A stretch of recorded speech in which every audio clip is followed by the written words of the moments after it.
Hey guys, welcome to another tutorial of the Solution Journals. Today we will learn how to share someone else's Instagram story. The first step you need to do is go to the official application of Instagram, and after that you need to go to the story you want to share, like this.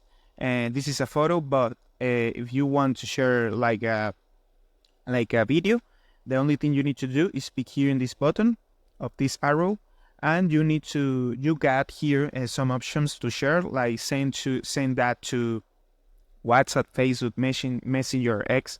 But in this case, we need to pick here to copy the link of the video, and after that, you need to go to your navigator, and in your navigator, you need to search this. This is a page named Story Saver. You pick here in Story Saver, and after that, you need to pick here, put here the link you copy, and pick here and download. After that, you got the video in your phone, and the only thing you need to do is pick here and download, and you can download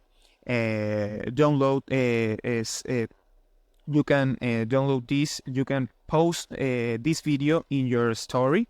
You search that, you search the video here, and you can post that in your story. So this is the process. I hope this tutorial was helpful for you. Follow us for more content like this.